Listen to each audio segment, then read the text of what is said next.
مفتی طارق مسعود کے بیانات کے لیے مفتی صاحب کے آفیشیل چینل مفتی طارق مسعود سپیچز کو سبسکرائب کریں۔ لاؤ بھائی جلدی سے، بسم اللہ الرحمن الرحیم، گرمی بہت ہو رہی ہے۔ محمد وقاص ولد محمد ندیم بلوچ، اور دلہن کا نام ہے کیا لکھا ہوا بھائی؟ حسنہ بنت محمد یعقوب۔ ان کا وکیل کون ہے؟ حسنہ بنت محمد۔ آپ نے اجازت دی کہ میں حسنہ بنت محمد یعقوب کا نکاح مہر کیا لکھا ہوا ہے یار، مبلغ 30,000 روپے اور 3 تولہ سونا، 30,000 روپے اور 3 تولہ سونا، اس مہر میں آپ نے اجازت دی کہ میں حسنہ بنت محمد یعقوب کا نکاح محمد وقاص ول محمد ندیم بلوچ سے کروں، اجازت ہے؟ کون ہے بھائی؟ آپ ہیں؟ قبول ہے؟ ابھی کرنے تو دیں نکاح، ابھی سر بہت اسپیڈ ہے، ابھی میں نے نکاح کیا نہیں ہے، میں پوچھ رہا ہوں آپ ہیں؟ دیر سے شادی کے نقصانات دیکھو ہیں۔ تیسری شادی ہو رہی ہے آپ کی؟ 2 ہیں؟ بڑے خاندانی استاد۔ اچھا بھائی، سید محمد طلحہ ول سید راشد علی، اور دلہن کا نام ہے طیبہ بنت عبد القدیر، اور مہر کی رقم ہے 1,00,000 روپے اور 50,000 معجل، 50,000 بعد میں۔ 1,00,000 روپے مہر میں ان کے وکیل کون ہیں؟ آپ نے اجازت دی کہ 1,00,000 روپے مہر میں طیبہ بنت عبد القدیر کا نکاح سید محمد طلحہ ول سید راشد علی سے کروں، اجازت ہے جی؟ اللہ اکبر۔ پہلے تیسری شادی والے کا، آپ کا بعد میں، یہ زیادہ نیک آدمی ہے نا۔ الحمدللہ نحمدہ ونستعینہ ونستغفرہ ونؤمن بہ ونتوکل علیہ ونعوذ باللہ من شرور انفسنا ومن سیئات اعمالنا، من یہدہ اللہ فلا مضل لہ ومن یضللہ فلا ہادی لہ، ونشہد ان لا الہ الا اللہ وحدہ لا شریک لہ، ونشہد ان سیدنا وحبیبنا وشفیعنا وسندنا محمدا عبدہ ورسولہ صلی اللہ تعالی علیہ وعلی آلہ واصحابہ وبارک وسلم تسلیما کثیرا کثیرا، اما بعد فاعوذ باللہ من الشیطان الرجیم، بسم اللہ الرحمن الرحیم، یا ایہا الناس اتقوا ربکم الذی خلقکم من نفس واحدہ وخلق منها زوجها وبث منهما رجالا كثيرا ونساء واتقوا الله الذي تساءلون به والأرحام إن الله كان عليكم رقيبا، وقال تعالى يا أيها الذين آمنوا اتقوا الله وقولوا قولا سديدا يصلح لكم أعمالكم ويغفر لكم ذنوبكم ومن يطع الله ورسوله فقد فاز فوزا عظيما، وقال النبي صلى الله عليه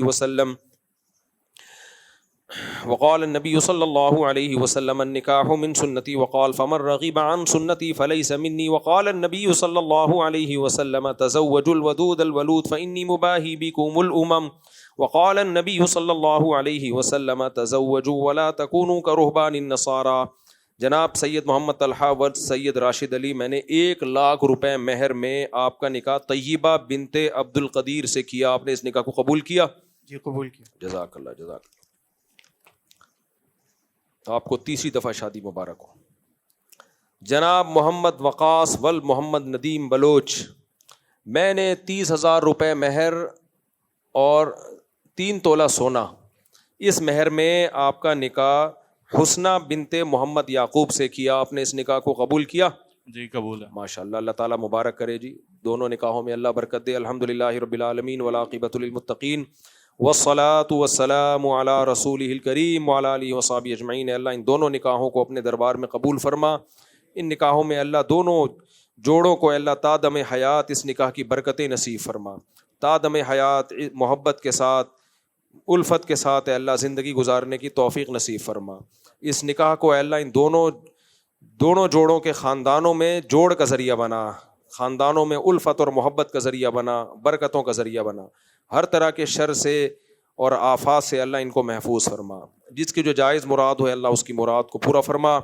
ربنا آتنا فی الدنیا حسنۃ وفی الآخرۃ حسنۃ وقنا عذاب النار، صلی اللہ تعالی علی خیر خلقہ محمد وعلی آلہ وصحبہ اجمعین۔ اللہ دونوں کو بہت مبارک کرے بھائی۔ اجتماعی قربانی کرنے والے اکثر گائے کہ او بھائی بہت اہم مسئلہ ہے، اس کا کلپ بنا کے ابھی نہیں چلائے تو قربانی کے جانور کی جگہ تم کو کھڑا کر دوں گا میں۔ دیکھو آج کل ایک بہت بڑی کوتاہی ہو رہی ہے اجتماعی قربانیوں میں لوگ نوٹ کما رہے ہیں.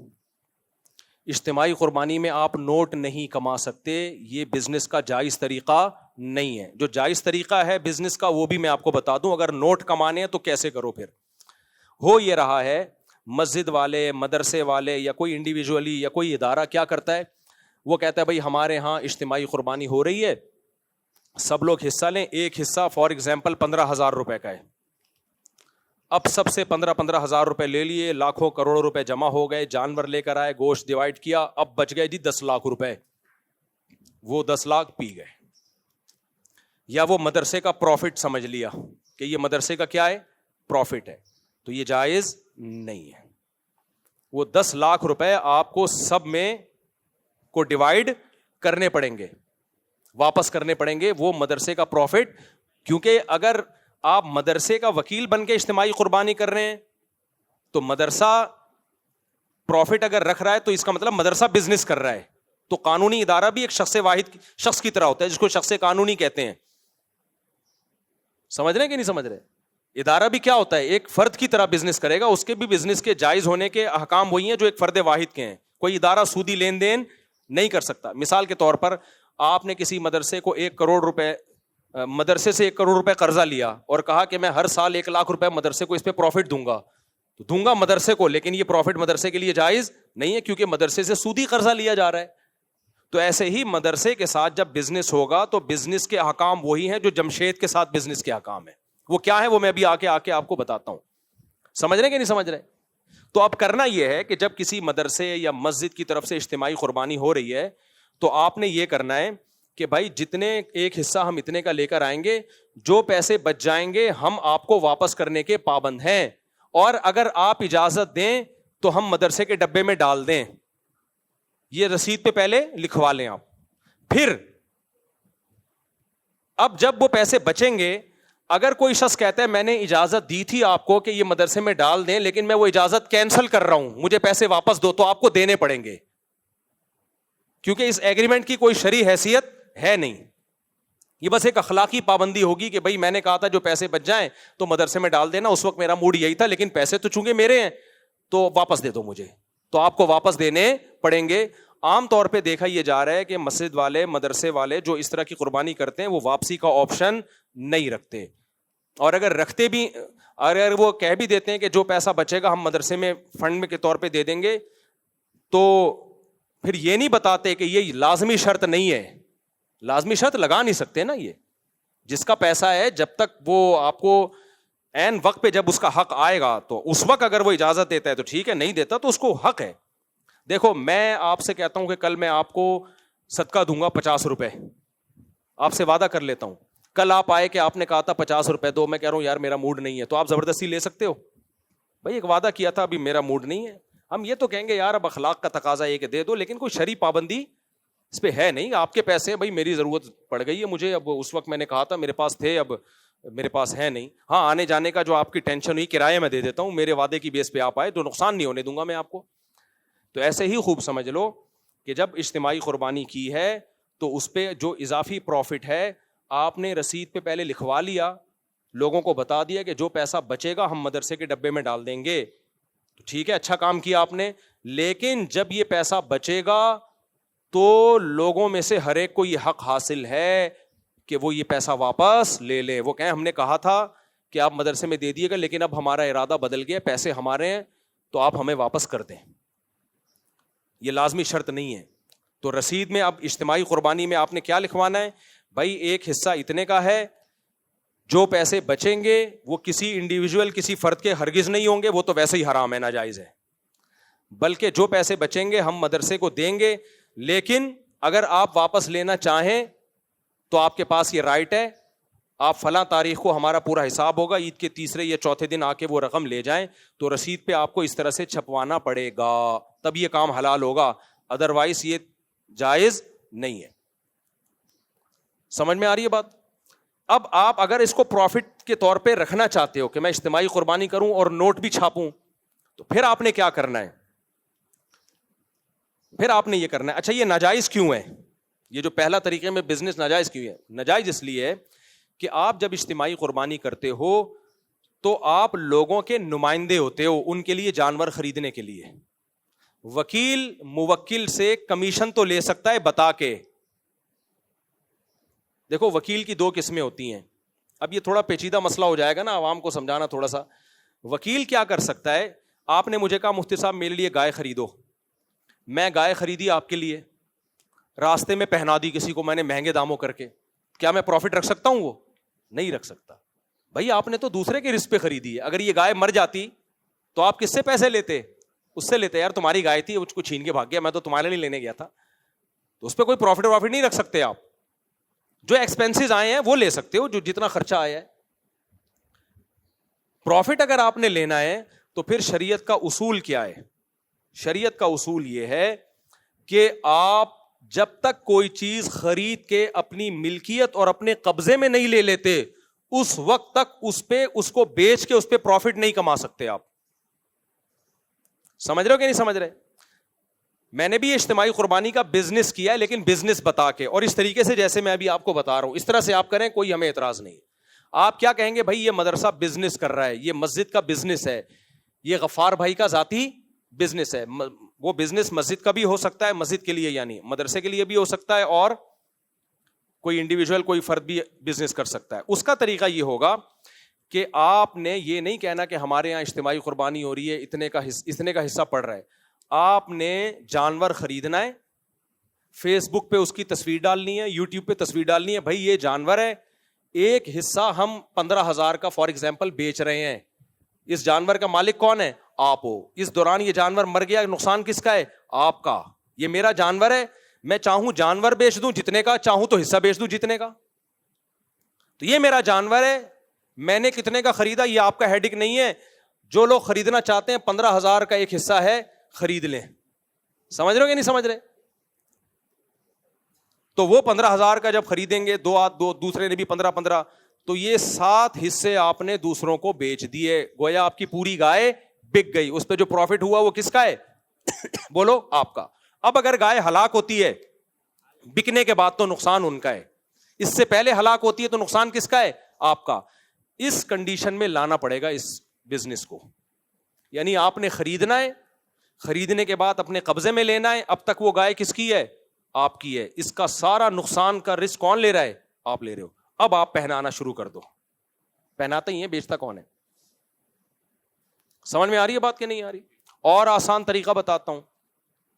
آپ کہو گے بھائی ہم 100 گائے اٹھا کے لے آئے, کوئی خرید ہی نہیں رہا, تو ہم کیا کریں گے؟ بکنگ پہلے شروع کر دو. بے شک بکنگ کا طریقہ کیا ہے؟ آپ بولو بھائی میرا ارادہ ہے قربانی کا, اور میں جو حصہ لینا چاہے تو میرے پاس حصہ بک کرا دے, اور میں نے ریٹ رکھے فار ایگزامپل 15,000 روپے.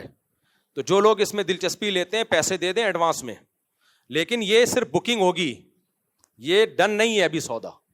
جب میں جانور لاؤں گا, آپ کو جانور دکھاؤں گا, اس کے بعد آپ اگر خریدنے میں دلچسپی رکھتے ہو تو سودا ڈن کر دینا, نہیں رکھتے ہو تو 15,000 واپس لے لینا. سمجھ میں آ رہی ہے بات کہ نہیں آ رہی؟ جیسے ہم میڈیکل والے کو بولتے ہیں بھائی ایڈوانس میں پیسے رکھ لے, یہ دوا منگوا دے, وہ دوا منگوا دیتا ہے, ہم جا کے اس سے خرید لیتے ہیں, ہماری مرضی نہیں خریدیں تو وہ دوا کسی اور کو پہنائے گا. پھر وہ جب تک آپ کی ملکیت میں وہ گائے نہیں آ جاتی, بکرا نہیں آ جاتا, آپ آگے کسی کو بیچ نہیں سکتے.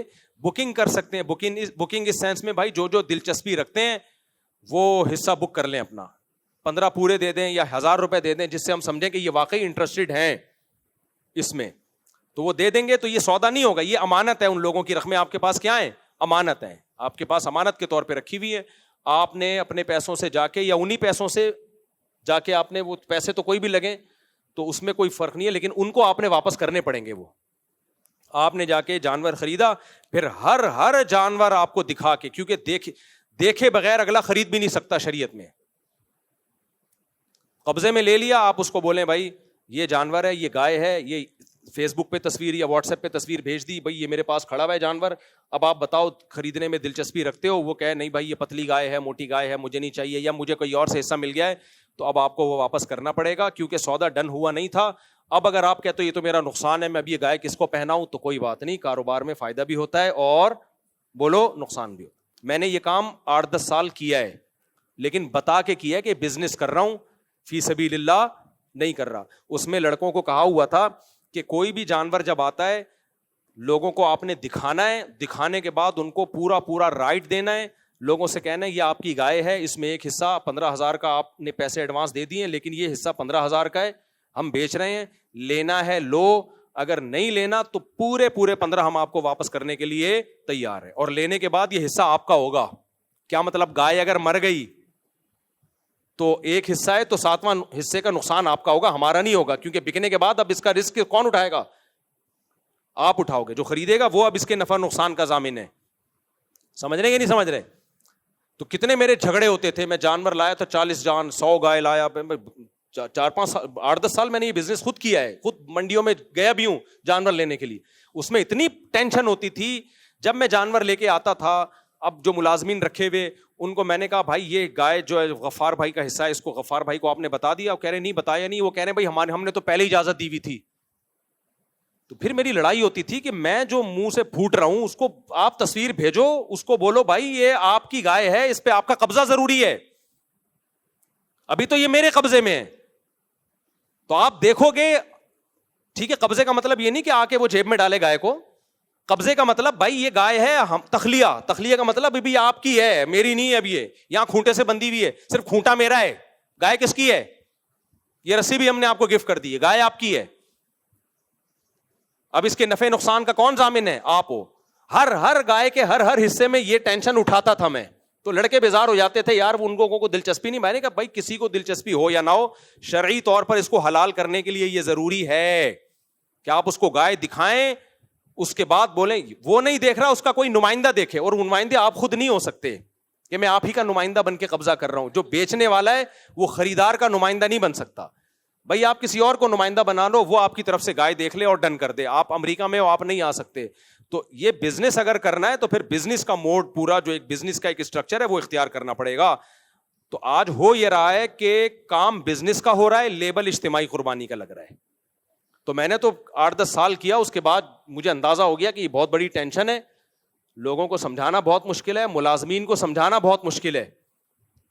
اب بعض ہمارے لڑکے ایسی باریک گائے اٹھا کے لے آئے, تو میں نے کہا جس کا بتاؤ اب لوگوں کو یہ آپ کی گائے ہے, یہ 7 آدمی جن کے اس میں حصہ ہے ان کو دکھاؤ. وہ کہہ رہے ہیں وہ دکھائیں گے تو وہ لیں گے نہیں. میں نے کہا یہ تو حرام ہے ہمارے لیے, ان کو دکھاؤ بھائی آپ یہ پتلی گائے ہے, موٹی گائے ہے, جو بھی ہے, 15,000 کا ایک حصہ دے رہے ہیں, آپ کو ہڈیوں کا سوپ ملے گا, قبول ہے یا نہیں قبول ہے؟ تو اب جو امریکہ کینیڈا میں بیٹھا ہے اس کو تو دلچسپی نہیں ہوتی نا, کہہ رہے ہیں بھائی ہمارے کیا. ہم کہتے ہیں آپ کو دلچسپی نہیں ہے, لیکن شرعی طور پر حلال کرنے کے لیے کاروبار کو یہ ضروری ہے کہ آپ دیکھیں یا آپ کا کوئی نمائندہ دیکھ کے ڈن کرے, دیکھے بغیر ڈن کرنے کا کوئی اعتبار نہیں ہے. تو پھر وہ اس کو سوپ ہم نے دکھایا, ہڈیوں کا سوپ, کسی نے لے لیا, کسی نے بولا ہمیں نہیں چاہیے. وہ ٹینشن کس کی ہوئی؟ پھر وہ سوپ ہم نے اپنے بچوں کو پلایا. پھر سمجھ رہے کہ نہیں سمجھ رہے؟ تو اس میں لاس ہوا. تو یہ جب پراپر وے میں کام ہوگا تو حلال ہے, پراپر وے میں نہیں ہوگا تو یہ حلال نہیں ہے. تو اجتماعی قربانی میں خلاصہ یہ نکلا کہ آپ پروفٹ نہیں کما سکتے, اور اگر بزنس کرنا ہے تو لیبل کیا لگنا چاہیے؟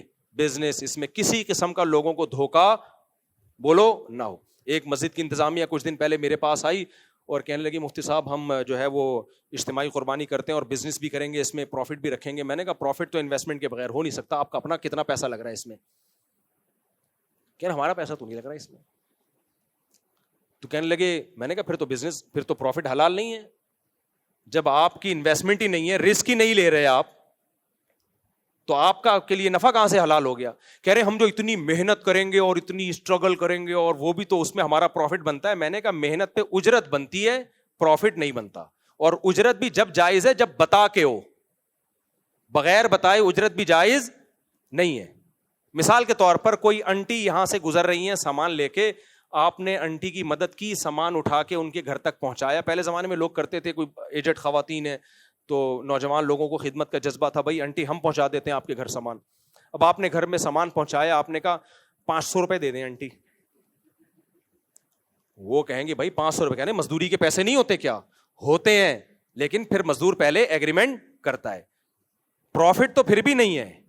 تو آپ مسجد والے اسپیسیفک کمیشن لے سکتے ہیں کہ بھائی ہم 10 آدمی اجتماعی قربانی کا نظم سنبھالیں گے, ہمارے دن رات ایک ہو جائیں گے, گایوں کا گوبر بھی ہے اور یہ بھی ہے اور وہ بھی ہے, حصے بانٹنے بھی ہیں, تو فی گائے ہم اتنا کمیشن لیں گے، یہ پرچی پہ لکھ دیں، اندھیرے میں مت رکھو. لوگ سمجھ رہے ہوتے ہیں یہ فی سبیل اللہ ہماری خدمت ہو رہی ہے، حالانکہ وہ کمیشن بھی رکھ رہے ہوتے ہیں، پیسے بھی رکھ رہے ہوتے ہیں. تو یہ صحیح نہیں ہے. اگر انتظامیہ یا مدرسے کی انتظامیہ یہ کام کر رہی ہے اور اپنا کمیشن لے رہی ہے تو کمیشن کی مقدار بھی بتائیں کہ فی گائے ہم اتنا کمیشن لیں گے جس میں ہم آپ کو یہ سروس دیں گے. گائے بھی آپ کی ہوگی، پیسے بھی آپ کے ہوں گے، ہمارا کام ہے اس گائے کو کھڑا کرنا اور اس کے چارے کا خرچہ بھی آپ پہ ہوگا. ہمارا کام ہے اس گائے کو ماہر قصائی سے ذبح کروا کے گوشت آپ تک پہنچا دینا. یہ اس کام کے ہم کتنے روپے لیں گے؟ 500 روپے لیں گے، یہ بتا دیں پہلے، یا 1000 روپے لیں گے یا 1 کروڑ روپے لیں گے. مجھے اس سے کوئی غرض نہیں، اگر لوگ دینے پہ راضی ہیں تو کیا دے گا کوئی نہیں. 1 کروڑ روپے ایک مثال دے رہا ہوں. تو اس طریقے سے یہ کام کیا جائے. ادروائز جو اجتماعی قربانیوں میں پیسوں کا عنصر آ گیا ہے نا، نوٹ چھاپے جا رہے ہیں اور پیسہ کمائے جا رہے ہیں، یہ حرام ہے، ناجائز ہے. سمجھتے ہو؟ اس کو جو بھی اجتماعی قربانی کر رہا ہے تو اس سے پوچھیں بھائی جو پیسے بچیں گے وہ کہاں جائیں گے. اور ہر چیز حساب کتاب ہونا چاہیے. الحمدللہ زیادہ تر مسجد مدارس میں تو پورا حساب ہوتا ہے، اتنے کی گایاں پڑی ہیں، اتنا اس کا خرچہ ہے، قصائی کی اتنی اجرت نکلی ہے وغیرہ وغیرہ، بچا کے یہ بچائے. تو وہ بچا ہوا حد تک تو ٹھیک ہوتا ہے، بچا ہوا گیا کہاں آگے کچھ پتہ نہیں ہوتا کہاں گیا وہ. تو وہ جو بچا ہوا ہے وہ لوگوں کو واپس کرنا پڑے گا. اور پھر اس کا نام، اگر بزنس کر رہے ہیں تو پھر اس کا نام اجتماعی قربانی نہ رکھیں، کیونکہ اجتماعی قربانی سے پہلا میسج یہی جاتا ہے کہ آپ لوگوں کی نمائندے بن کے ان کو ایک سہولت دے رہے ہیں، تو اس کو پھر بزنس ہی کریں. تو میں نے جب کیا تو بزنس ہی کیا تھا. ایک کمپنی کا نام تھا، میری کمپنی ہے، میں نام نہیں بتاؤں گا اس کا، تو باقاعدہ کمپنی کا نام استعمال کیا اس میں، اور پھر اس میں جو ہے وہ بتایا بھائی یہ حصہ برائے فروخت ہے. پرچی بھی یہ چھپوائی، حصہ کیا ہے؟ برائے فروخت ہے، تو اتنے کا حصہ ہم بیچیں گے. اور پھر اس میں جب میری گائے آتی تھی تو میں اپنے لڑکوں کے ذمے لگایا ہوا تھا، ہر ایک کو فون کرو، گائے کی تصویر بھیجو، بولو اب آپ بتاؤ خرید رہے ہو کہ نہیں خرید رہے ہو. حصہ پورا ایک ایک چیز تجوید کے ساتھ کلیئر ہوتی تھی. جس نے کہہ دیا ہمیں خریدنا ہے تو ٹھیک ہے آپ کا حصہ ہے، جس نے کہا ہمیں نہیں خریدنا، لو بھائی یہ پیسے واپس لو اپنے. سمجھتے ہو؟ اس طریقے سے کرنا ہے. اور کوئی سوال؟ یہ کلپ بنا کے چلا دینا لازمی. امانتوں میں بہت حکم ہے بھائی.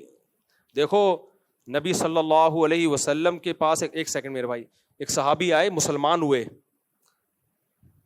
جس قوم سے تھے اس سے جنگ ہو رہی تھی، تو جنگ سے پہلے وہ آ کے مسلمان ہو گئے. ان کے پاس بکریوں کا پورا ریوڑ تھا. تو انہوں نے کہا میں اسلام لانے کے بعد کیا کروں؟ آپ نے کہا یہ ریوڑ میں جس کی بکریاں پہلے جا کے واپس کرو. حالانکہ جن سے لڑائی ہو رہی ہے ان کی بکریاں تھیں، وہ تو ان کا تو مال غنیمت ہے نا، لیکن بھائی مال غنیمت تو جنگ کے بعد ہوتا ہے نا. یہ بکریاں تو ان کی ہیں، ان کافروں کی ہیں جن سے تمہاری لڑائی، ان سے تمہارا ایگریمنٹ تھوڑی ہوا ہے کہ ان سے بکریاں لیں اور اسلام لا کے ساری بکریاں ادھر لے آئے. یہ تو پھر غیر مسلم جائے سونا نکالے چوری کرے اور اسلام قبول کر کے سونا لے کے بھاگ جائے. تو نبی نے جو دشمن تھے لڑ رہے تھے ان کے بارے میں ان صحابی کو کہا کہ تم مسلمان تو ہو گئے ہو لیکن جس کی بکری ہے اس کے حوالے کرو، اس کے بعد ہمارے ساتھ میدان جنگ میں شامل ہو، پھر اسی قوم کے خلاف لڑو جن کی بکریاں تھیں. اتنی مالی معاملات میں اسلام نے ہم کو فیئر رہنے کا حکم دیا ہے. اور آج پتہ ہی نہیں چلتا کتنا پیسہ آ رہا ہے، کہاں جا رہا ہے. ایسے بھی بعض محتمم، زیادہ تر صحیح ہوتے ہیں الحمدللہ، لیکن مدارس کے بعض محتمم میں نے دیکھے ہیں، بعض لوگ وہ کیا کر رہے ہیں، مدرسے کے لیے گائے لینے گئے، اپنی نیت سے خریدی، اور جیسے گائے خریدی 50,000 کی، ایک مثال دے رہا ہوں، اور مدرسے کو 55,000 کی بیچ دی. ابے یہ کیا ہو رہا ہے؟ آپ جب مدرسے کے وکیل بن کے جا رہے ہو تو آپ اپنے لیے خرید ہی نہیں سکتے بھائی. آپ جب خرید رہے ہو اپنے لیے تو وہ مدرسے کے لیے ہو، پھر وہی آپ مدرسے کو بیچ رہے ہو، یعنی اپنے آپ کو بیچ رہے ہو. یہ ڈرامے بھی ہوتے ہیں بعض جگہ. نہیں آئی سمجھ میں بات؟ میں اس کی ایک مثال دیتا ہوں. غفار بھائی نے آپ کو 1 لاکھ روپے دیے اور بولا جا میرے لیے گائے لے کر آ. آپ نے 1 لاکھ کی گائے خریدی غفار بھائی کے لیے، اور پھر دل میں یہ نیت کی کہ غفار بھائی تو یہاں ہے نہیں، میں غفار بھائی کا نمائندہ بھی ہوں اور میں خود ستار ہوں، تو میں ستار بن کے غفار کو یہ 1 لاکھ کی گائے 1,10,000 میں بیچتا ہوں. یہ جائز ہے کیا؟ نہیں جائز. سمجھ میں آ رہی ہے بات؟ دوبارہ سے جمشید نے بھیجا آپ کو، جا بھائی تو جا، میں تیرے سارے خرچے اٹھاتا ہوں، سب منڈی آنے جانے کا خرچہ میرے ذمے، بھلے تو خرچ کر لیکن ذمے کس کے ہے؟ میرے. وہاں چائے بھی پینا, کھانا بھی کھانا, یہ سارے ایکسپینسز میرے ذمہ ہیں. بھلے اپنے پیسوں سے کھا, لیکن ذمہ کس کا ہے؟ میرا ہے. اور تو میرے لیے گائے خرید. آپ گئے, آپ کا نام ہے وسیم, آپ نے وہاں جا کے 1 لاکھ کی گائے خریدی, خرچہ سارا کس کا ہو رہا ہے؟ ذمہ داری کون اٹھا رہا ہے؟ جمشید. پھر آپ نے کہا کہ یار یہ خریدی تو ہے, سارا خرچہ تو جمشید کے ذمہ, اگر یہ گائے مر جاتی تو نقصان بھی جمشید کا ہوتا, اور میں گیا بھی جمشید کی طرف سے, ساری دنیا کو پتا ہے میں جمشید کے لیے گائے خرید رہا ہوں, لیکن میں ہوں تو جمشید نہیں نا, میں ہوں وسیم. تو یہ گائے جو میں نے 1 لاکھ کی خریدی ہے, تو میں نے وسیم جو میں سچی مچی کا ہوں وہ بن کے میں نے جمشید کو 1,10,000 میں بیچی. اور پھر آپ نے جا کے جمشید سے کہا کہ یہ گائے 1,10,000 کی ہے.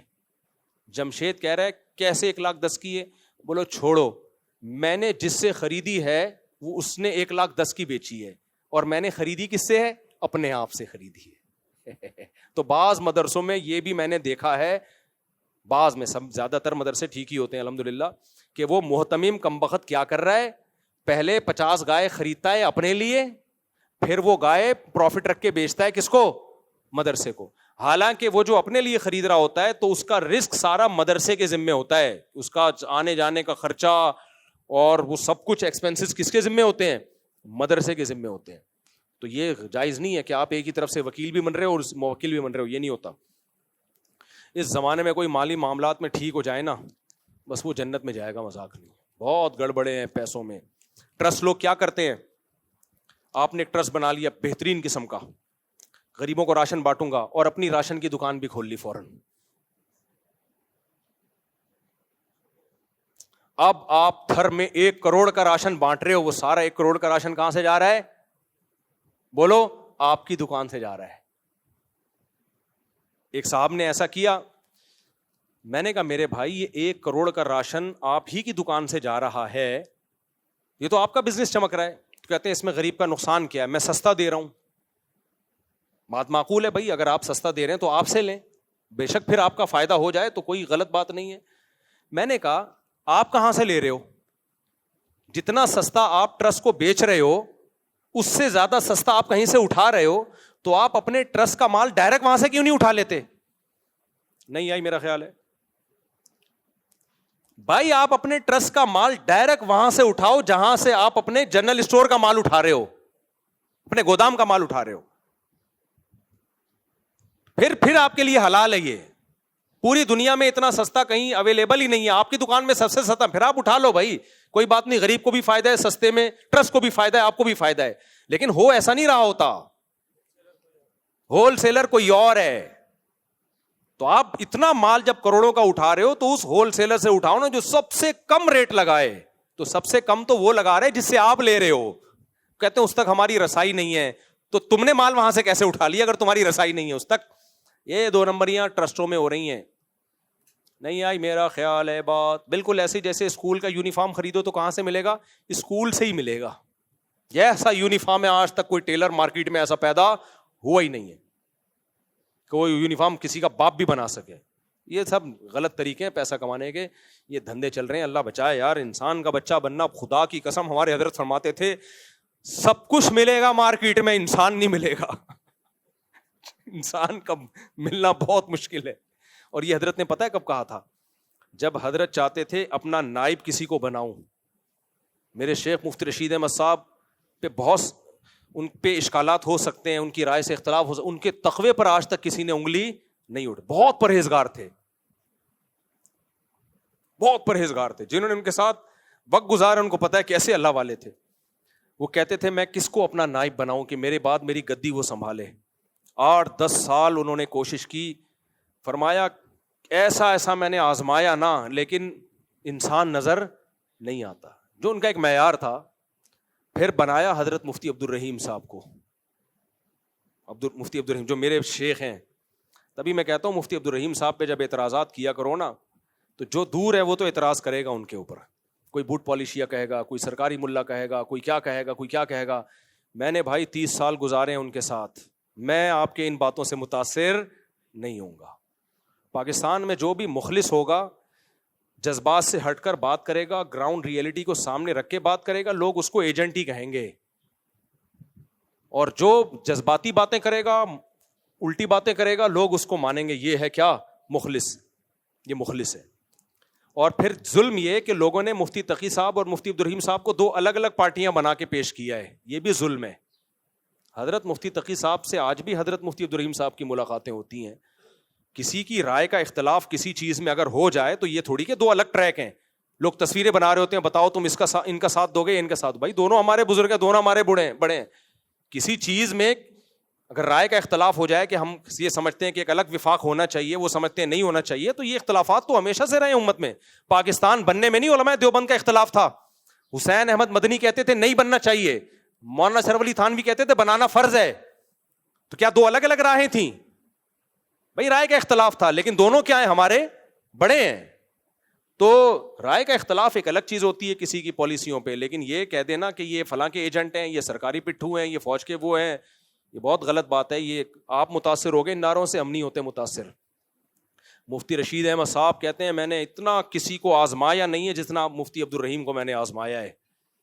چیک کیا کہ ان میں دنیا کی محبت، شہرت کی محبت تو نہیں ہے. اس آزمانے کے بعد صرف خلافت نہیں دی، نیابت دی ہے کہ میرے بعد میری گدی کون سنبھالے گا. اور مفتی عبدالرحیم صاحب نہ مفتی رشید احمد صاحب کے بیٹے ہیں، نہ پوتے ہیں، نہ داماد ہیں، کچھ بھی نہیں ہے. میرٹ کی بیس پر، سمجھ رہے ہو، قوم بھی الگ الگ ہے. مفتی عبدالرحیم صاحب اردو اسپیکنگ ہے، یعنی انڈیا کے اردو میں شمار ہوتا ہے، اور مفتی رشید احمد صاحب پنجابی تھے. قوم بھی الگ، زبان بھی الگ. خالص میرٹ کی بیس پر مفتی عبدالرحیم صاحب کا سلیکشن کیا انہوں نے. تو کہاں سے کہاں بات چلے گی، ہم کیا کہہ رہے تھے؟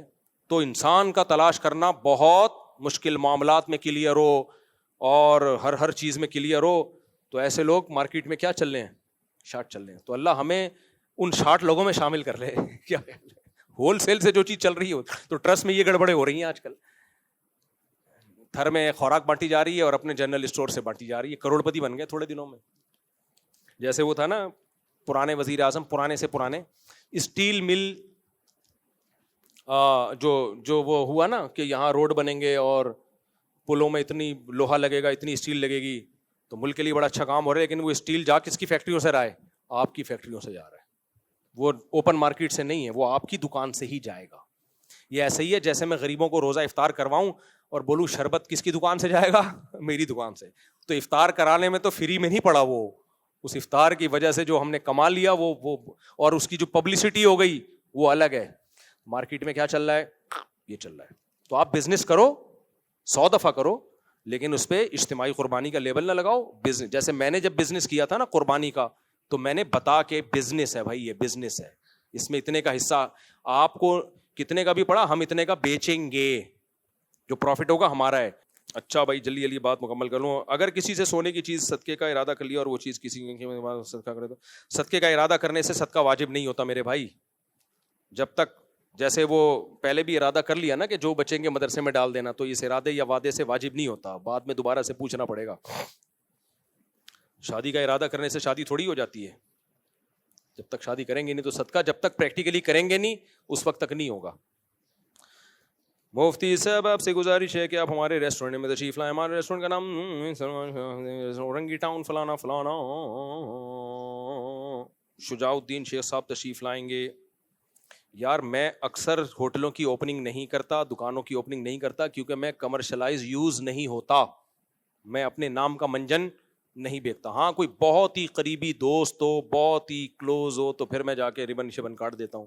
جیسے وہ انڈیا کے دوست ہیں ہمارے، بہت قریبی دوست ہیں. جدہ میں عمرہ کرنے گیا تو انہوں نے کہا ہماری دکان کیا، وہ بہت بعض لوگ ہوتے ہیں لنگوٹی یار ہوتے ہیں، تو چلو یار، لیکن نارملی میں یہ کام کرتا نہیں ہوں. تو اب آپ کون ہیں مجھے نہیں پتا. اگر میرے پرانے لنگوٹی یار نکلے آپ، تو میں چلا جاؤں گا آپ کے ہوٹل کا افتتاح کر لوں گا. اگر میں ورنہ کیونکہ میں نے اگر آپ کا افتتاح کیا تو پھر لوگ بہت لائن لگائے کھڑے ہوئے، تو مجھے تو صرف یہ فائدہ ہوتا ہے ایک ٹائم کی بریانی فری پھوکٹ کی ہو جاتی ہے. تو بہت لائن کس کو منع کروں گا میں؟ تو منع کرنا بہت مشکل ہوتا ہے. اچھا میرے بھائی یہ پکڑ لیں آپ، یہاں جو بندہ بیٹھا ہوتا ہے بہت ہوشیار ہوتا ہے، وہ سب کی پرچیاں دیکھ رہا ہوتا ہے، کوئی رشتہ تو نہیں آیا. سوال یہ کہ جو لوگ علماء و طلباء سے بغض اور رد کرتے ہیں، ان کی عبادات ان کو اللہ تعالیٰ سب سے بچا سکی. علماء کا اور صلحاء کا بغض جس کے سینے میں ہو نا، اس کے چہرے کی رونق اللہ چھینتے ہیں، اور موت اس کی اچھی نہیں ہوتی. یعنی موت اچھی نہ ہونے کا مطلب اچھے اعمال پہ اس کا خاتمہ نہیں ہوتا. اس پر میں پورا بیان کروں گا کسی وقت. آج کل سوشل میڈیا پہ علماء کے خلاف بولنا بہت کامن ہوتا جا رہا ہے, یہ بہت خطرناک ہے. اہل حدیث عالم کا درس حدیث و درس قرآن اور سیرت کا درس سننا کیسا ہے؟ درس میں اگر وہ فروعی اختلافی باتیں نہیں کرتے, پازیٹیو باتیں کرتے ہیں, تو کسی کا بھی درس سنا جا سکتا ہے, اہل حدیث علماء کا بھی سنا جا سکتا ہے. اور اگر وہ درس کے دوران بھی بیچ میں رفع الیدین, امام حنیفہ اور ٹانگیں چوڑی اور یہی مسئلہ ہے, تو پھر نہ سنیں, کیونکہ یہ بیماری ایک دفعہ لگتی ہے فروعی اختلافی مسائل میں پڑھنے کی, موت تک نہیں چھوٹتی پھر, یہ سوائے اسٹریس اور ڈپریشن کے کچھ بھی حاصل نہیں ہوتا. تو اہل حدیث میں دونوں طرح کے ہیں, پازیٹیو باتیں کرنے والے بھی ہیں, نیگیٹو بھی. دیوبندیوں میں بھی ایسے ہی ہے, بعض دیوبندیوں سے بھی میں منع کرتا ہوں ان کو مت سنو, آپ سنو گے آپ کا دماغ بس اختلافی اور فضول پڈوں میں ہی لگا رہے گا. حضرت مفتی تقی صاحب کو سنو, خدا کی قسم مزہ نہ آئے پیسے واپس, ان کے اصلاحی بیان سنا کرو, اتنے ایسا پیارے بیان ہوتے ہیں, منہ سے لگتا ہے پھول جھڑ رہے ہیں. یہ ان چیزوں کی قوم کو ضرورت ہے. حکیم اختر صاحب کے سنا کرو, مفتی رشید احمد صاحب ہمارے, ان کے بیانات سنو, لیکن وہ تھوڑے سے ڈوز ہائی ہوتی ہے, وہ ایک لیول پہ آ کے انسان کو ہضم ہوتے ہیں. بالکل نیا آدمی جو دین پہ آ رہا ہو اس کے حساب سے وہ پاورفل انجیکشن ہوتا ہے. تو فیروز میمن صاحب کو سنا کرو, ان کے آڈیو بیانات پڑے ہوئے ہیں, ان لوگوں کو سنو آپ. اسی طرح اہل حدیث میں بھی اگر کوئی ایسا عالم ہے جو پازیٹیو بات کر رہا ہے, لوگوں کو گناہ چھوڑنے کی ترغیب دے رہے ہیں, تو ضرور سنو. ان کا مجھے نہیں پتا زیادہ. اچھا ماشاء اللہ, صحیح, ٹھیک, اچھی بات. مفتی نامی جان 10 سال پہلے ختم ہو گئی, 10 سال پہلے ہوئی تھی, اور 10 سال پہلے ہی ختم ہو گئی, تو شروع کب ہوئی تھی؟ 8 مہینے. بس یہ آخری سوال ہے بھائی, تھک گیا ہوں میں. وہاں سے کوئی سوال پوچھ رہا تھا, پوچھیں, کہ میں نے بٹھایا ہو کافی دیر سے. 1 منٹ بیٹا ان کو, جلدی اسپیڈ. وہ کلیئر کر دیا نا میں نے, اجتماعی قربانی.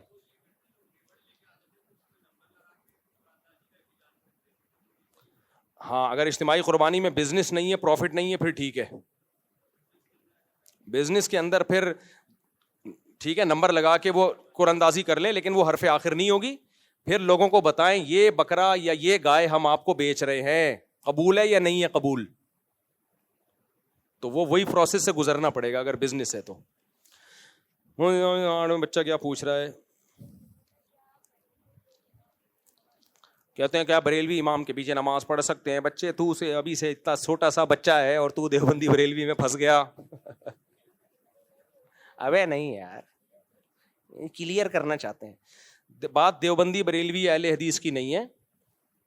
اگر کسی کا عقیدہ شرکیہ ہے, وہ نبی صلی اللہ علیہ وسلم کو ہر جگہ حاضر ناظر سمجھتا ہے, مختار کل سمجھتا ہے, وہ سمجھتا ہے آپ کے پاس ہر چیز کا علم ہے, یعنی عالم الغیب ہیں آپ صلی اللہ علیہ وسلم بغیر کسی تعویل کے, تو چاہے وہ دیوبندی ہو, چاہے وہ اہل حدیث ہو, چاہے وہ بریلوی ہو, اس کے پیچھے نماز نہیں ہوتی.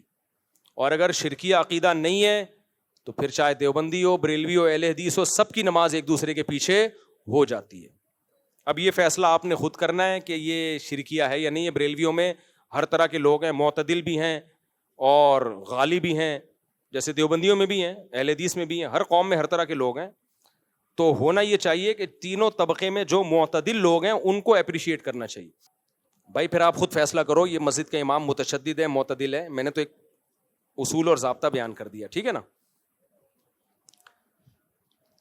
بس وہ جو بول رہے ہیں تو پھر آپ کو میں نے اصول بتا دیا, اس اصول پہ آپ بیٹا فیصلہ کرو. ٹھیک ہے جی. وعلیکم السلام, کیا حال ہے بھائی جان؟ کیڑی کمپنی؟ ماشاء اللہ. اس پہ میں خاموش ہوں, بالکل میں اس پہ کمنٹ نہیں کرتا, کیونکہ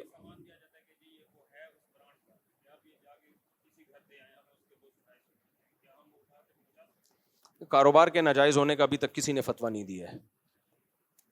بائیکاٹ کوئی غیرت اور حمیت کا تقاضا ہے, لیکن اس کا یہ مطلب کسی نے بھی نہیں کہا کہ کوئی پیپسی پیے گا تو حرام چیز پی رہا ہے. وہ غیرت اور حمیت کی بیس پہ بائیکاٹ ایک الگ چیز ہے, حلال و حرام ہونا وہ بالکل ایک الگ چیز ہے. تو حلال و حرام کے لیے تو دلیل ہونی چاہیے نا. تو ایسا نہیں ہے کہ پیپسی کمپنی میں کوئی جاب کر رہا ہے, یہ پیپسی ڈیلیور کر رہا ہے, اس سے آمدن حرام ہو جائے گی. تو بائیکاٹ کرنا بالکل ایک ڈفرینٹ چیز ہے. پھر بائیکاٹ کس چیز کا کریں, کس چیز کا نہیں کریں, یہ بھی ایک بڑا لمبا چوڑا ٹاپک ہے. تو جب تک میرے سامنے اس پوری ڈیٹیل نہیں ہوگی, میں اس بارے میں خاموشی اختیار کی بھی.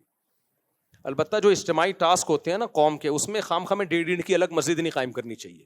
پوری قوم اگر ایک چیز کا بائیکاٹ کر رہی ہے تو خام خواہ ڈیڑھ کی الگ مسجد قائم مت کرو بھائی, تم بھی اس بائیکاٹ میں شریک ہو جاؤ.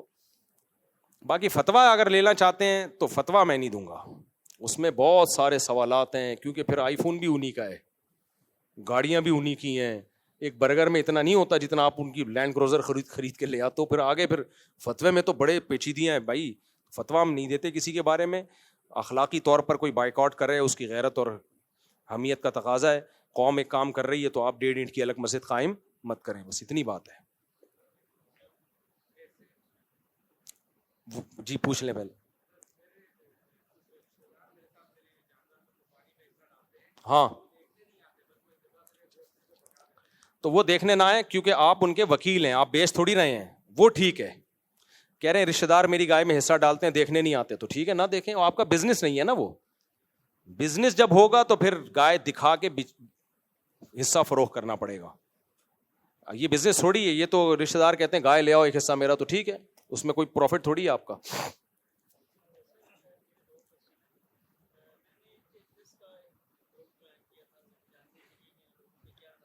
جی جی جی جی جی ان کو مائک دینا بھائی. کافی ساری ان کی آپ نے سوال میں دہرا دیتا ہوں, ایتھیس کے کلپ سننا شروع کیے انہوں نے دیکھنے کے لیے کہ ان کے کیا نظریات ہیں. جی جی تو ایک دو ان کے مطلب سوالات ایسے تھے جن پہ میں خود تھوڑا کنفیوز ہو گیا, تو وہ میں آپ سے پوچھنا چاہتا ہوں. ایک تو وہ پوچھتے ہیں کہ کہتے ہیں کہ آپ کہتے ہیں اللہ پاک کی ذات موجود ہے, تو دنیا میں مطلب اتنا ظلم اتنی زیادتیاں کیوں لوگوں کے ساتھ ہو رہی ہیں؟ اگر اللہ پاک ہو تو وہ روکتا کیوں نہیں ہے؟ کیونکہ آپ کہتے ہیں کہ اللہ پاک جو ہے, میں سوال سمجھ گیا, اگلا 70 ماؤں سے زیادہ پیار کرتا ہے, جی جی, تو وہ ایک انسان کو مطلب ظلم زیادتی سے ہوتے ہوئے کیوں نہیں روکتا؟ جی. اور دوسرا کوسچن یہ ہے کہ وہ کہتے ہیں کہ آپ کا یہ کہنا ہے کہ اللہ پاک جو ہے وہ ایک نور ہے, تو نور مطلب کام کیسے کرتا ہے, کیسے حکم دیتا ہے, کیسے چیز بناتا ہے؟ تو اس کا لاجیکل کوئی کوسچن جو آپ بھائی نے 2 سوال کیے ہیں, کہہ رہے ہیں میں نے ایتھیس کو سننا شروع کیا تو 2 سوال. نمبر 1 اللہ اگر موجود ہے, دوسرے سوال کا پہلے جواب دے دیتا ہوں کہ وہ نور ہے, تو نور کام کیسے کرتا ہے؟ اللہ کو ہم جو نور کہتے ہیں تو وہ نور سے یہ نور مراد نہیں ہوتا. ظاہر ہے وہ مادہ نہیں ہے, کائنات سے الگ ایک ذات ہے, ایک طاقت ہے جس نے اس کائنات کو بنایا, تو ہماری عقل سے ماورا ہے وہ, تو وہ اسباب کا محتاج نہیں ہے کچھ کرنے میں. اس نے ہمیں اسباب میں جوڑ دیا, فزکس کے قوانین میں اس کائنات کو جوڑ دیا اس نے, وہ تھوڑی کسی قانون کا پابند ہے. تو اس پر اللہ کو انسانوں پر قیاس کرنا کہ انسان کو بولنے کے لیے زبان چاہیے, چلنے کے لیے پاؤں چاہیے, کام کرنے کے لیے ہاتھ چاہیے, تو اگر ہم یہ کہیں کہ اللہ تعالیٰ کوئی جسم ہے اور اللہ کو بھی یہ سب کرنے کے لیے اعضاء چاہیے, تو پھر اللہ تھوڑی, وہ تو مخلوق ہو گیا نا. تو اللہ کا, خالق کا تو مطلب ہی یہی ہے کہ وہ انسانی عقل سے ماورا ہے. تو آپ ایتھیس سے سوال یہ کیا کریں کہ اللہ تعالیٰ نور ہے اور آپ کہتے ہو وہ نور کام کیسے کرتا ہے, یہ بات آپ کی سمجھ میں نہیں آ رہی. لیکن اس کائنات کو آپ مان رہے ہو کہ یہ مادہ ہے, تو یہ خود بخود کیسے پیدا ہو گئی؟ ہمیں مادے کے بارے میں پتا ہے کہ خود بخود نہیں ہو سکتا, جو نور ہے اس کے تھوڑی ہم جانتے ہیں کہ وہ کیسے ہے. تو یہ سوال ان پہ گھما دیا کریں آپ. یہ کائنات میں موور کے بغیر موومنٹ نہیں ہو سکتی, چینجر کے بغیر چینجنگ نہیں ہو سکتی, تو کریٹر کے بغیر کریشن سے کیسے گزر گئی ہے؟ خود بخود کیسے اس نے اپنے آپ کو بنا لیا؟ ام خلقوا من غیر شیء ام هم الخالقون. اللہ کہتے ہیں خود سے بنے ہو, تم نے خود اپنے آپ کو بنا لیا ہے. تو وہ اینڈنگ پوائنٹ کیا ہے, اسٹارٹنگ پوائنٹ کیا ہے کائنات کا, کہ کہاں سے یہ مادہ آ گیا, انرجی آ گئی اور اتنی خوبصورت توازن میں جڑ گئی وہ انرجی. یہ جو میں نے حضرت مفتی تقی صاحب کا واقعہ سنایا نا کہ پھول کو ہاتھ لگانے سے وہ زہر پھیلتا ہے, اسی میں واقعے میں یہ ہے کہ اسی کے ساتھ ایک ایسا پودا اس کی جڑ میں اگتا ہے کہ اگر کوئی پھول کو ہاتھ لگا لے اور زہر جائے گا تو اس پودے کو ہاتھ لگانے سے وہ زہر ختم ہو جائے گا. یہ مینجمنٹ ہے اس کائنات میں. اور وہ حدیث میں آتا ہے نا, ہر بیماری کی اللہ نے دوا بھی پیدا کی ہے. یہ خاندانی مینجمنٹ مینیجر کے بغیر نہیں ہوتی. دوسرا جو آپ کا سوال تھا وہ کیا تھا سوال؟ ہاں, اتنا ظلم ہو رہا ہے تو پھر اللہ تو ماؤں سے زیادہ پیار کرتا ہے, وہ کیوں ہونے دے رہا ہے؟ اس کا جواب اللہ ہی سے پوچھتے ہیں نا. جس پہ اعتراض ہوتا ہے جواب کون دے گا؟ اللہ دے گا. تو اللہ نے قرآن میں اس کا جواب دیا, جو اتنا ظلم ہو رہا ہے, لا تحسبن اللہ غافلا عما یعمل الظالمون, اللہ کو ہرگز غافل مت سمجھو ظالم لوگ جو کچھ کر رہے ہیں. انما یؤخرہم لیوم تشخص فیہ الابصار, اللہ نے ایک دن تک کے لیے ان کو مہلت دی ہوئی ہے, جس دن آنکھیں پھٹی کی پھٹی رہ جائیں گی, جس دن ظالموں سے ایسا حساب ہونے والا ہے. چونکہ اللہ نے اس دنیا کو دار الامتحان بنایا ہے, ایگزامینیشن ہال میں جو ہو رہا ہے ہونے دیا جاتا ہے, رزلٹ بعد میں اناؤنس ہوتا ہے, اس کے بعد فیصلہ ہوتا ہے کون پاس ہوا کون فیل ہوا. مظلوموں کو اللہ اجر دے گا اور ظالموں کو اللہ سزا دے گا. اور اللہ کہتے ہیں میں نے صرف یہ بتایا نہیں ہے, کر کے دکھایا بھی ہے, بہت سی ظالم قوموں کو تباہ کیا بھی ہے. ابھی تو آپ تصویر کا ایک رخ دیکھ رہے ہیں, انجام تھوڑی ہم نے دیکھا ہے. انجام ہمیشہ کس کا ہوگا؟ والعاقبۃ للمتقین. اللہ کہتے ہیں انجام ان لوگوں کا اچھا ہوگا جو اللہ سے ڈرتے ہیں. تو اس حالت کو دیکھ کے کبھی بھی, یہ تو ایگزامینیشن ہال ہے. اب سوچو اگر دنیا میں فوراً انصاف ہوتا, کہیں کوئی ظلم ہی نہ ہوتا تو شر ہوتا ہی نہیں, تو شر نہ ہوتا تو خیر کا پتہ چلتا. قرآن نے خود اس اشکال کا جواب دیا ہے, فَأَلْهَمَهَا فُجُورَهَا وَتَقْوَاهَا. اللہ کہتے ہیں یہ جو پوری کائنات کا نظام ہے نا, یہ پازیٹیو اور نیگیٹو پہ چل رہا ہے. الیکٹران پہ نیگیٹو چارج ہوتا ہے, پروٹون پہ پازیٹیو. اگر الیکٹران پہ نیگیٹو نہ ہوتا تو ہمیں پتہ چلتا کہ پروٹون پہ پازیٹیو ہوتا ہے. نہیں آ رہی بات؟ اگر پروٹون پہ پازیٹیو نہ ہوتا تو پتہ چلتا کہ الیکٹران پہ کیا ہوتا ہے نیگیٹو. نہیں پتہ چلتا ہمیں. اگر مرد نہ ہوتا تو عورت کا عورت ہونا پتہ چلتا ہے بھائی. اگر عورت نہ ہوتی تو مرد کا مرد ہونا پتہ چلتا. یہ کمپیئر ہے نا, عورت سے پتہ چلتا ہے مرد مرد ہوتا ہے, اس میں مردانگی ہے, اس کی آواز, اس کی بہادری. عورت سے کمپیئر کیا جاتا ہے آدمی کو, آدمی کو سے کمپیئر کیا جاتا ہے کس کو؟ عورت کو. تو پوری کائنات کا نظام ہے جوڑوں پر, پیئرنگ پر. جھوٹ نہ ہوتا تو سچ کا نہیں پتہ چلتا, سچ نہ ہوتا تو جھوٹ کا نہیں پتہ چلتا. کنجوس نہ ہوتے سخاوت کا نہیں پتہ چلتا, سخاوت نہ ہوتی کنجوسوں کا نہیں پتہ چلتا. سارے ایک ہی جیسے ہوتے تو ہم کہتے ہیں کہ کنجوس ہیں دنیا میں یا سخی ہیں, سارے ایک ہی جیسے ہیں تو سخی کا کیا. اب ہم دیکھتے ہیں کچھ لوگ ایسے ہیں جو گھی کا ڈبہ لایا, الماری سے روٹی لگا لگا کے کھا رہے ہیں کہ بھائی اسی سے خوشبو آ جائے گی. اور کچھ ایسے ہیں گھی کا ڈبہ لایا, 4 دن میں ڈبہ ختم, ڈبہ بھی کھلا دیا بچوں کو. تو جب تک شر نہ ہو خیر کا پتہ نہیں چلتا. تو اللہ نے دنیا میں شر بھی پیدا کیا ہے, ظلم بھی پیدا کیا, عدل بھی پیدا کیا, اور بتا دیا کہ وَهَدَيْنَاهُ النَّجْدَيْنِ, ہم نے انسان کو 2 راستے دکھا دیے ہیں, ظلم کا بھی اور عدل کا بھی. اگر دنیا میں ظلم نہ ہوتا تو عادل کی تعریف نہ ہوتی. لوگ یہ نہیں کہتے یہ نیک حاکم ہے. ظالم بھی آئیں گے, عادل بھی آئیں گے, مظلوم بھی ہوں گے, ظالم بھی ہوں گے, سخی بھی ہوں گے, اور کنجوس بھی ہوں گے, جھوٹے بھی ہوں گے, سچے بھی ہوں گے, بے وفا بھی ہوں گے, وفادار بھی ہوں گے. تو یہ اشکال صرف ظلم پہ نہیں ہوتا, یہ بے وفا لوگوں پہ بھی ہوتا ہے. اللہ نے بے وفا کیوں پیدا کر دیے, اللہ نے کنجوس کیوں پیدا کر دیے, اللہ نے بدصورت کیوں. میں جب افریقہ گیا ہوں نا, میں نے ایسے لوگ دیکھے اندھیرے میں نظر ہی نہیں آتے, اور ڈیٹیں لگ رہی ہیں. گرل فرینڈ بھی اندھیرے میں نظر نہیں آ رہی اور بوائے فرینڈ بھی اندھیرے میں نظر نہیں آ رہا, اور ڈیٹ لگ رہی ہے. ابے کیا کس طرح ڈیٹ لگا رہے ہو, نظر تو کچھ آ نہیں رہا ہے. تو ہماری گاڑی کی ہیڈ لائٹ جب ان پہ پڑی ہے تو پتا چلا ڈیٹنگ پوائنٹ ہے یہ. ان کو جا کے ہمیں اندازہ ہوا ہم گورے ہیں بھائی, ورنہ ہم گوروں کو دیکھ دیکھ کے احساس کمتری میں کا شکار ہوتے تھے کہ گورے تو وہ ہیں. اللہ اگر ان افریقہ والوں کو پیدا نہ کرتا تو ہمیں اندازہ نہ ہوتا کہ اللہ نے ہمیں فیئر کلر دیا ہے. اگر وہ, اور ان کو ہمیں دیکھ کے اندازہ ہوتا ہے کہ ہم گورے نہیں ہیں. ٹھیک ہے, ہم گورے نہیں ہیں. ان کو اللہ نے کوئی اور کوالٹی دے دی, رنگ صاف نہیں دیا, کوئی اور کوالٹی دے دی. تو پوری دنیا کا نظام اسی کمپٹیشن پہ چل رہا ہے. تو یہ خدا کی حکمت ہے. اس لیے اللہ کہتے ہیں دنیا میں ظلم بھی ہوگا, بڑے بڑے خطر. اس سے پہلے بھی فرعون نے کتنے ہزاروں بچوں کو, معصوم بچوں کو ذبح کر دیا بھائی. پھر اللہ نے موسیٰ پیدا کیا. تو ظلم بھی ہے, عدل بھی ہے. موسیٰ جبھی تو پیدا ہوں گے جب فرعون بھی تو ہو. فرعون نہ ہوتے تو موسیٰ کلیم اللہ آتے اور اللہ کو موسیٰ سے محبت ہوتی. شرک نہ ہوتا عرب میں تو توحید پھیلانے کے لیے محمد صلی اللہ علیہ وسلم آتے دنیا میں, نہ آتے بھائی. اللہ کہتے سارے ہی نیک چل رہے ہیں, پیغمبروں کی ضرورت ہی نہیں ہے.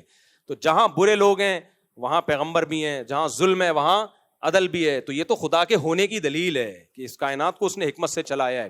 سارے ایک جیسے ہوتے, کوئی پروگرام, زندہ زندگی میں رنگینیاں ہوتی, نہ غریب ہوتا ہے تو مالدار بھی ہوتا ہے, مالدار کو دیکھ کے غریب صبر کرتا ہے, مالدار شکر کرتا ہے. تو یہ سارا سیٹ اپ ایک ہی ساتھ چلے گا.